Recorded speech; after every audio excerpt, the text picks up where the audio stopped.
Hello everyone, welcome to my channel. My name is Rashi Goyal and in this video we are going to solve this exponential equation.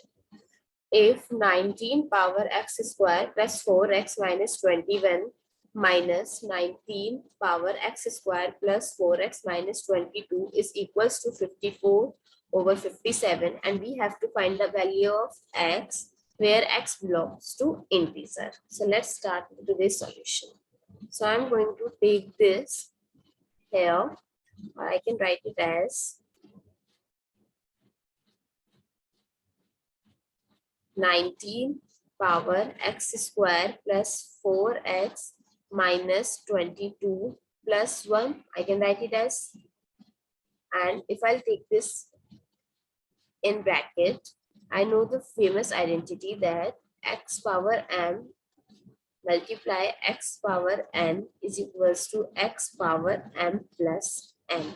So I can break this. I can see that 19 power x square plus 4x minus 22 plus 1. So I can write it as 19 power x square plus 4x minus 22 multiply 19 power 1. 19 power 1 means 19, simple. So I'm going to replace this with this.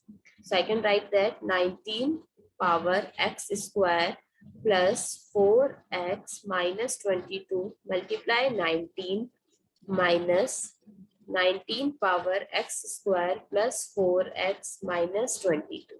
And I can divide this 54 by 57 reduced to divided by 3 and I can write it as 18 by 19. Now, if I'll take this term common from both the numbers, I get 19 power x square plus 4x minus 22. So here 19 is left and here 1 is equals to 18 by 19. 19 power x square plus 4x minus 22 multiply 19 minus 1 is 18 is equals to 18 by 19. So here is an 18 in multiplication. When goes to other side, it comes in division. 19 power x square plus 4x minus 22 is equals to 18 divided by 19 multiply 18 and I can eliminate the 18 with 18 and here is 1 by 19 left. So I can write 1 by 19 as 19 power minus 1. So 19 power x square plus 4x minus 22 is equals to 19 power minus 1.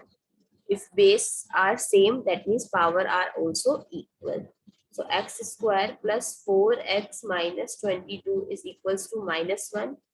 X square plus 4x minus 22 plus 1 is equals to 0. X square plus 4x minus 21 is equals to 0. Now it's look like an quadratic equation. So I am going to take its root and find the value. So x square plus 4x minus 21 is equals to 0. So I'll break this 21 as 7 multiply 3. So I can write this 4 as x square plus 7x minus 3x minus 21 is equals to 0. If I'll take with the first two terms x common, so what is left? X plus 7. And here if I'll take minus 3 common, then x plus 7. In both the brackets, I can take x plus 7 as common. So what is left in the other bracket? X minus 3. So these are the two roots. So if I'm going to put the first root is equals to 7, so the value of x is minus 7. And if I take x minus 3 is equals to 0, so the value of x is 3. So I have two roots of this equation, two values of x, that is x is equals to minus 7 and x is equals to 3. That's how you can solve this equation. I hope it's clear. Thank you so much for watching this video. Please do not forget to subscribe to my channel. Thank you.